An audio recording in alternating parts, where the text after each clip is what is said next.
This week's episode is brought to you by the Creative Cabana and MediaZilla.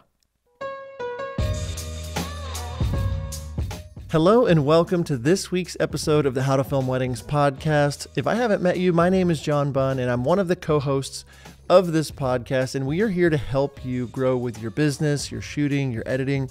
We started in 2018. We're moving into like our 7th year doing this podcast, and we love it. We love helping wedding filmmakers. And today I'm flying solo on an episode entitled Things Are Looking Up in 2025. Things are starting to look up for me and my brand, and we've had a lot of episodes recently about 2024 kind of being a dumpster fire and 2023 kind of being bad and this COVID bubble and all these different things. And I'm here to tell you that things are looking up.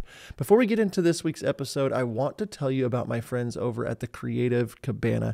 If you head over to creativecabana.co, you can see where Austin and his team have helped so many wedding filmmakers with their website, their branding, their copy, their social media. They have all kinds of tools, templates, and websites that you can purchase, or you can have a custom website branding built for you and your brand. I can't tell you how much this could help you, especially if you're needing that boost in your brand. The more you lean into showcasing who you are as a brand, the more you're going to attract those couples that really want to work with you and that you want to work with. Creativecabana.co to check out all their promos for wedding filmmakers that they have right now. So with that, we're going to get into this week's episode of the podcast. As I mentioned, we're talking about things looking up in 2025. The last few weeks or months, we've kind of been talking about what the market looks like in 2024, what it looked like in 2023. We've had several episodes. We brought Sam Jacobson on. I've done some solo episodes. And it honestly, a lot of people are like, wow, this is a drag. I am a very positive person, and I shy away from any type of episode that would make people feel like this is a drag. Like, we want How to Film Weddings to be a shot in the arm for you, but we also want to be real. And we've had hundreds of messages from people saying thank you for those episodes, just talking about what's going on in the market and what we can expect. And what I'm really realizing is that things are just going to be different moving forward.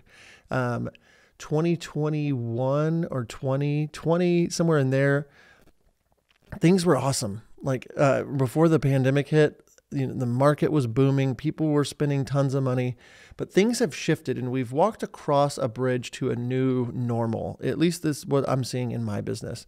And if we think we're going to get back to where we were or do exactly what we were doing in the past, you might be in for a world of hurt. And I was really doing some analytics of what 2024 looks like for me. And luckily, I had a few weddings that had booked me late 2022 for 2023 and 4.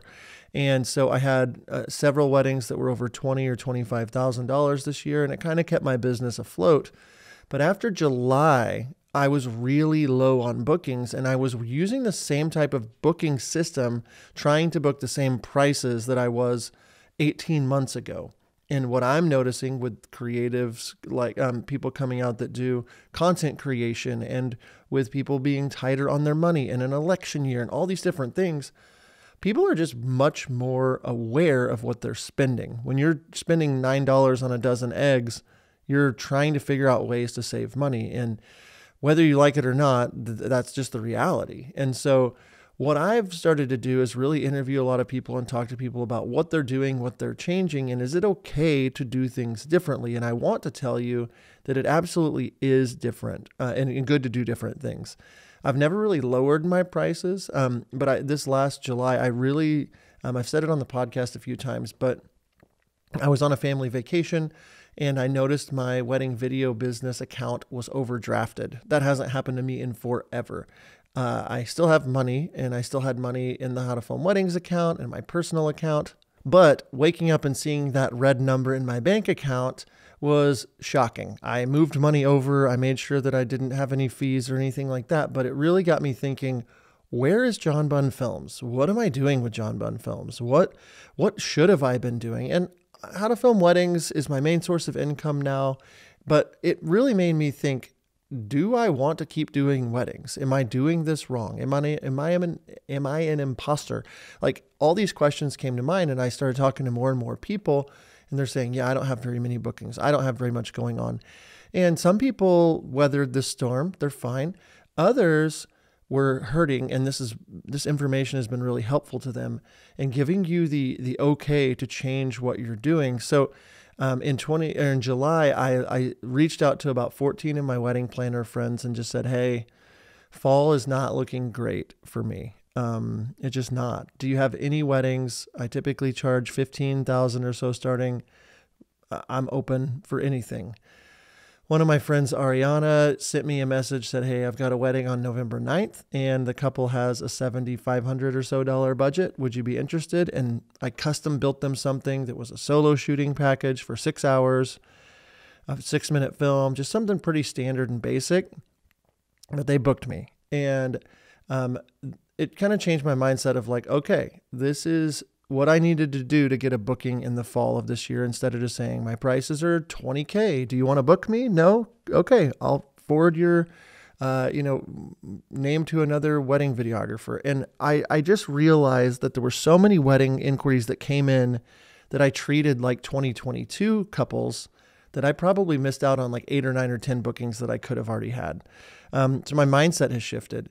And after getting that booking, I've changed what I was up to. I've really changed my strategy, my mindset to this is harder to book weddings than it was 2 or 3 years ago. So a couple of things that I just did practically is I started really leaning into posting on social media and seeing what kinds of things were going viral, but also locations that I had been that, really show off my talent. I had one video hit 10.1 million views, I think so. In the summertime, and it got me a lot of inquiries. I just posted one this week, and it's about to pass 1 million views as I'm recording this. I'm sure it's a little more than that. But social media, I've been much more present on social media, and I've been much more, I've been posting more. I've been sharing more stories. I've been doing more on social media and pulling up old clips saying, this is how much work I can, or the kind of work I can do. This is the shot of me in Italy. This is the shot of me in Mexico or Guatemala or Canada or whatever. And I'm creating motion. And what I mean by that is like I'm creating movement in my brand. And what that does is it creates emotion. It creates people to see, oh, yeah, John, he exists. I've sent out emails to all my contacts and just said, hey, just so you know, I'm still doing weddings. I'm excited to do weddings. I've sent it out to my newsletter. I'm just creating that motion so that I can create emotion. I've started showing myself in my stories a lot more. I've started just showing what I've been up to, my workouts, my just being more present on social media, and people are remembering that I exist. And I think that that's something that I was like, I don't need to do that because it's fine. Like I'm doing how to film weddings. I only want a couple of video weddings, but I really do want video weddings. And so my mindset had shifted. And that post that I was telling you guys about that's about to hit 1 million views this week, it's a silly little clip of a reception in Italy. And it's got some text on it. I stole the idea from Katie, a wedding planner out of Arizona that I'm friends with. Shout out to Cedar and Sage. I said, hey, I'm stealing this idea from you and I'm making it my own.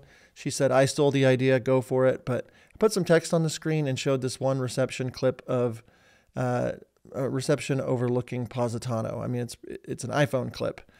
But the day that I posted it, I got 2 inquiries for weddings in Italy. And as it sits, I'm just about to book a summer wedding in Tuscany with a new couple that loved that video that I posted. They found me, they found my work. We met yesterday. We've talked on the phone several times.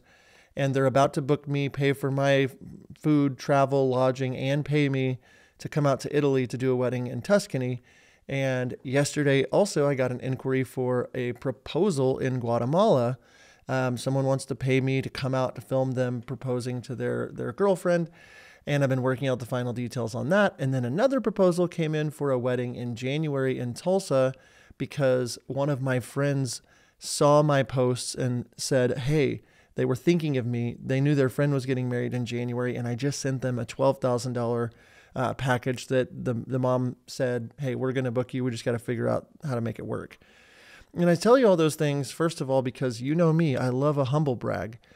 Just kidding. But I really say those things because if I didn't create that motion, the emotion wouldn't have happened. Just the power of showing up and the power of having that mindset of like, I'm the brand. My team is the brand. We've got to keep showing up. We've got to keep putting stuff out there. We've got to change the way we do stuff. That has caused things to really start to look up in 2025 for me. And the couple I mentioned earlier that booked the $7,000 wedding, Ariana is the planner of that wedding, and I hooked her up. I'm going to give her an incredible amount of vertical reels and stuff for this wedding in November, and I'm going to treat it like a $15,000 booking. The couple is great, and I've just had the chance to talk to the planner a few times, and it was about 2 weeks ago now, I think so. She said, hey, I've got a wedding in October of 2025. Are you available on this date? Their budget's $15,000 to $17,000. And I was like, this stuff works. I'm excited. I've created the motion by sending out the emails and posting online, and we follow each other, and I've commented on her stuff and liked her things and stayed front of mind. So when that big wedding did show up in her inbox, she found me, and I booked the couple without ever even talking to them. The couple has paid me a $3,500 retainer and will be making me $5,000 payments next year. And what it does, it's not just about the money, but it has created this momentum. I can post on stories, looking forward to filming so-and-so and so-and-so's wedding in October. Just booked that wedding in Italy. Here's a clip of me in Guatemala. Here's this, like I'm about to potentially book this engagement next month in Guatemala. We'll see if it works out. And then there's just other events. There's other things I've been doing. I took a lead shooting job for a guy, Cliff, amazing guy, part of our audience, Retro Sound Films. I went to New York City and filmed for him. He told me I could post that I was at the wedding, and I'm showing people that I'm doing stuff. I'm showing people that I'm out there. I think a lot of us sit back and we think, we did our branding. Where's the leads? Or we have good wedding films. Where's the leads? Or I posted on Monday on social media. Where are all the leads? Instead of being hungry and not thirsty, there's a difference. Hungry, like you're ready. You're going after something new, but there's not this weird thirst side of it. This is such a weird analogy, but I'm going somewhere.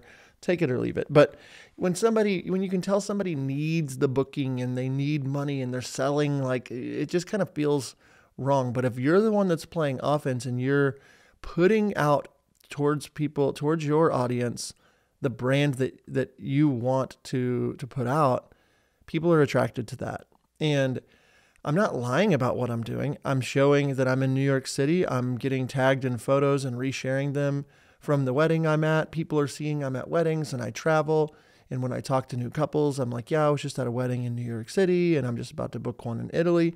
There's a little bit of that smoke and mirror side of it that I am telling the truth, and I'm able to show people that I'm doing this, and I'm able to make a big deal out of what I'm doing so that people see that I'm relevant still. And that $17,000 booking wouldn't have happened if I wouldn't have reached out to the wedding planner and taken the $7,500 booking. And the Guatemala thing or the Atlanta booking that I just got that I didn't even mention, all started happening because I started changing up my approach. And that's what I wanted to kind of talk about real quick before wrapping up today's episode is I got an inquiry from a wedding in Atlanta a couple of weeks ago, near Atlanta. And typically 2023 couples, my starting rate was $12,500 to $15,000, somewhere in there. They said they had a $7,000 budget. And I said, let's hop on a call. Let's talk. And after talking to them, we ended up talking with bride, then talking with bride and mom, and they booked me for almost $9,000 for solo shooting. And they're considering adding another $1,500 to have an extra shooter and extra stuff. But like the point being is I didn't just say no to them because they had a $7,000 budget or whatever they said they had. I'm going back to different strategies where they are reaching out. I'm saying, let's get on a call. Let's just see what we can do. And then I'm working with them to get the booking. I'm okay with lowering my prices to get the booking, or lowering what I'm offering to build something custom so that I can fill my schedule to a certain point so that I can then be a little more like reserved with what I'm doing. At the time of July, I had nothing really booked. I think I had one wedding in 2025, and now I've got a bunch of second shooting jobs, and I've got a bunch of lead shooting jobs, and I've got a bunch of weddings that are my own. And it's because I took the time and I started to get hungry and put out into the world that motion so that the emotion would follow. And so as I'm thinking about 2025, I had to adapt. And that's exactly what I am doing. I remember talking to Sam Jacobson a few weeks ago on the podcast, and just the idea of adapting. And that's what I've done. My mindset is different. My mindset has changed. I'm not being exclusive with my marketing. I am showing people that I'm a real person. I want to do the weddings, and I'm getting bookings and upselling if need be or whatever. But it just changed my whole mindset of just being really thankful for the weddings that I'm getting. And, 2025, I still think will be a year that's a little more of a recouping year. It won't be an election. Whoever wins, that's not what matters to me. It's just that there won't be an election. So things will be more stable with whomever is the new president in our country. And 2025 to me, though, it's a year where I want to book 10 to 20 weddings instead of 8 to 10 weddings, because I know that I'm going to need more weddings to get the same amount of money that I was able to get a few years ago. And that's just the truth. There's more wedding filmmakers out there. There's more options with content creators. And I'm not going to go down in my business because I was unwilling to adapt. And so as I think about things in 2025, for me, they're looking up. And if you're saying they're not looking up, I would encourage you, what motion are you creating in your business? What are you showing people? What are you telling people about your business via your social media, your newsletter, whatever it is you're putting out? Are you playing offense? Are you hungry? Are you the one that's going out and trying to go, leave the cave, kill something, drag it home, that whole thing? Or are you just sitting back and saying, well, I took a course, or well, I did my branding. Well, that's not the same thing as it was 2, 3, 4, 5 years ago. Things are getting harder, and the people that adapt are the ones that are going to not only survive, but thrive. And for me, I'm like in this state where yesterday I had all these meetings and all these bookings and all these calls, and I feel that momentum shifting, and it's showing up in my Instagram stories now, and it's able to say, I'm going to this place and I'm doing this thing. And whenever that happens, whenever we talk about these kinds of things and really start to put a plan together and realize it's okay to adapt, it's okay to change, that's whenever we can start making progress. And I want to, I know this episode's a little bit shorter, but I just wanted to say things are looking up in 2025, and they can get better in 2025 if you're willing to put in the work, if you're willing to go out and do the networking, if you're willing to go meet those people, if you're willing to take that Zoom call with that planner like I did yesterday just to say hi and just to connect with new people.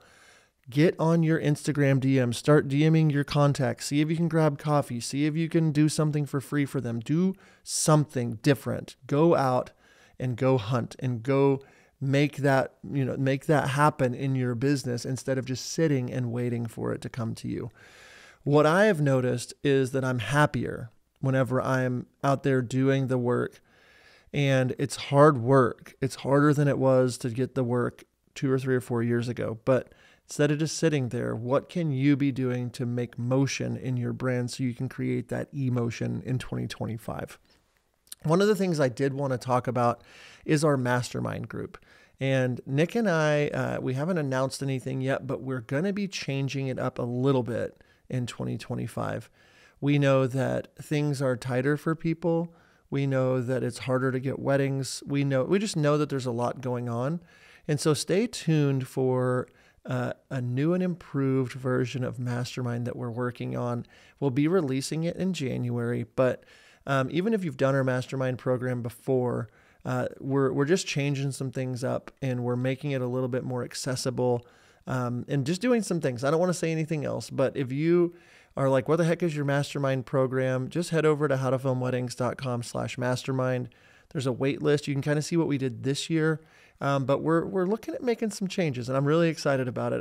Honestly, this whole industry being a little bit wonky over the last year has been a pain in the butt. It's been so difficult, but I'm just feeling that momentum, and we're pushing through, and we're adapting in How to Film Weddings and in John Bunn Films, and it's just caused a lot of good to happen. And if your mindset is, yeah, there's this pressing that's happening right now, but that pressure is what creates the diamond out of the coal. That, that sounds like a fortune cookie, but that's really, where it is. If you're spiritual, it's that pressing, that gets you that growth from God. It's the, and I think that that's kind of exactly what I've been going through. If I would say, can I go through this again? I wouldn't want to do it, but I'm happy because of where I'm at, kind of getting into the other side of it.